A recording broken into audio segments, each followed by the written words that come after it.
सुअपराह्न बच्चे, कैसे हैं आप सब लोग। आशा और विश्वास है कि आप स्वस्थ होंगे और मन लगा करके विद्या अध्ययन कर रहे होंगे। बच्चों कक्षा 9वीं की हिंदी काव्यखंड में वाक से रिलेटेड एक वीडियो मैंने प्रेषित कर दिया, जिसमें कि 2 काव्यांश थे। उस पाठ के शेष 2 काव्यांश मैं आज इस वीडियो के माध्यम से आप तक प्रेषित करने जा रहा हूँ। तो पुस्तक खोलेंगे, पुस्तक में देखेंगे। तीसरा काव्यांश मैं पढ़ता हूँ, आप अपनी पुस्तक में देखेंगे, उसके शब्दार्थ भी बताते चलेंगे। आई सीधी राय से गई न सीधी राय, सुषुम सेतु पर खड़ी थी बीत गया दिन आह, जेब टटोली कौड़ी ना पाई, माझी को दूं क्या उतराई। ये काव्यांश है, इसमें कुछ कठिन शब्द आए हुए हैं। राह का मतलब होता है बच्चों मार्ग, इसको रास्ता भी कहते हैं। सुषुम का मतलब होता है कि एड़ा और पिंगला, ये 2 नाड़ियाँ हैं और इनको जोड़ने वाली जो नाड़ी है, एड़ा और पिंगला नाड़ी को जोड़ने वाली नाड़ी, इसको कहते हैं सुषुम्ना नाड़ी। टटोलना माने खोजना, पता करना। कौड़ी का मतलब होता है रुपया, पैसा, मूल्य, दाम। माझी का मतलब होता है नाविक, जो नदी को पार कराता है। ईश्वर तो जानते हो, यहाँ पर माझी शब्द जो है ईश्वर के लिए आया है। और उतराई जो नाविक को दी जाती है नदी को पार कराने के लिए। इसका भाव देखेंगे। आई सीधी राय से गई न सीधी राय। इसमें कवित्री, जो ललित कवित्री हैं, वो कह रही हैं कि व्यक्ति जब इस संसार में आता है तो उसमें किसी प्रकार के विकार नहीं होते, उसमें छल कपट द्वेष इत्यादि के जो विकार हैं वो नहीं होते। यानी सीधे मार्ग पर आना का मतलब हुआ कि उसका हृदय पवित्र होता है, सरल होता है। लेकिन जब ये संसार में व्यक्ति आकर के थोड़ा बड़ा होता है तो उनमें अनेक प्रकार के विकार आने प्रारंभ हो जाते हैं। इसीलिए कहा गया कि बच्चा जो है कोरा कागज़ होता है, उसको जैसा ढालना चाहे जैसा ढाल सकते हैं। जैसा उसका परिवेश होगा, जैसा उसका समाज होगा, जैसा घर की परवरिश होगी, उसी प्रकार से वो ढल जाता है। तो आई सीधी राय से गई न सीधी राय।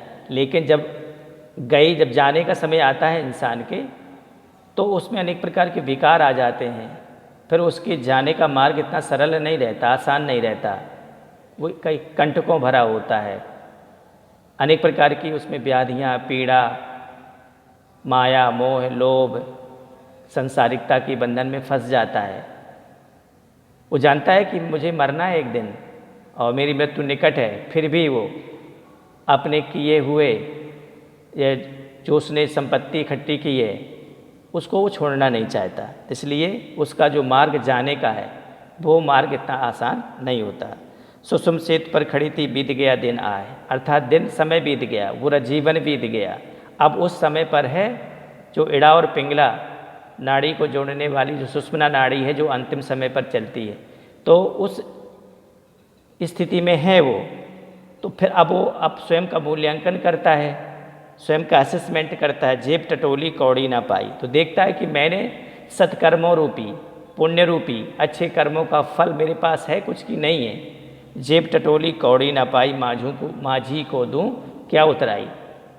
इस संसार रूपी सागर को पार करने के लिए परमपिता परमात्मा को सत्कर्मों की पूंजी मेरे पास है कि नहीं, क्योंकि इस संसार रूपी सागर को पार उतारने के लिए ईश्वर रूपी माझी को मुझे सत्कर्मों की, पुण्य कर्मों की मेरे पास अगर कुछ संजोई हुई पूंजी है तो मैं उन्हें दे दूंगा, जिससे कि मैं आसानी से संसार रूपी सागर से पार उतर जाऊंगा। तो मूल्यांकन करता है तो उसके पास कुछ नहीं मिलता, क्योंकि उसने इस संसार में आकर के कुछ ऐसा कर्म किया ही नहीं है कि जिससे कि वो अपने दूसरे स्वर्गलोक के लिए या परमात्मा के लिए कुछ सत्कर्मों रूपी पूंजी अपने पास जमा कर सके। इसका चौथा काव्यांश है, थल थल में बसता है स्यों ही भेद न कर, क्या हिंदू मुसलमान ज्ञानी है तो स्वयं को जान, वही है साहिब से पहचान। हम इस संसार में आकर के धर्म के चक्कर में फंस जाते हैं। धर्म तो वास्तविक सच्चाई हमें बताता है कि परमपिता परमेश्वर एक है, हमें सद्कर्मों का अच्छे कर्म करने हैं, सही रास्ते पर चलना है, यही सभी धर्म है। लेकिन हम हिंदू, मुसलमान, सिख, ईसाई, फारसी अनेक धर्मों में हम लोग बट गए हैं और ये धर्म बड़ा है, ये धर्म अच्छा है, ये धर्म छोटा है, इसके चक्कर में फंस करके आपस में लड़ते रहते। तो थल थल में बसता है शिव। हर एक स्थान पर, हर एक कण में जो संसार का कल्याण करने वाला शिव है, परमात्मा है, वो उसका निवास है। इसलिए हम हिंदू और मुसलमान में भेद नहीं करना चाहिए। अगर सच्चा ज्ञानी वही है जो स्वयं को पहचानता है, आत्मविश्लेषण करता है, अपने अंदर स्थित विकारों को दूर हटाता है, आत्मा को परमात्मा से जोड़ने का प्रयास करता है, अच्छे काम करके इस संसार में जीवन यापन करता है। जो ऐसा करता है वही है साहिब से पहचान। ज्ञानी है तो स्वयं को जान। अगर सच्चा ज्ञानी वही है जो स्वयं को जान लो, और जिसने स्वयं को जान लिया तो समझो कि आपने साहिब अर्थात ईश्वर को पहचान लिया। इसलिए बच्चों, हमें हिंदू, मुसलमान, सिख इनमें भेदभाव नहीं करना चाहिए। ये सोचना चाहिए कि ये सब परमात्मा की संतानें हैं। केवल मार्ग ईश्वर तक पहुंचने के अलग अलग मार्ग हैं, इसलिए अलग अलग मार्गों से लोग पहुंच करके एक ही स्थान पर पहुंचते हैं। चाहे हम हिंदू धर्म को अपनाएं, चाहे मुसलमान धर्म को अपनाएं, जिसको जो अच्छा लगता है तो उस धर्म में रह करके अपनी आस्था रख करके अपने जीवन को चलाते हैं, उस पर विश्वास करते हैं। लेकिन जिस प्रकार से सभी नदियों का जल अंत में समुद्र में जाता है, उसी प्रकार से अलग अलग देवताओं की गई उपासना भी एक ही ईश्वर के पास जाती है। इसलिए हमें आपस में बैर भाव नहीं करना चाहिए। आज की वीडियो में इतना ही। धन्यवाद।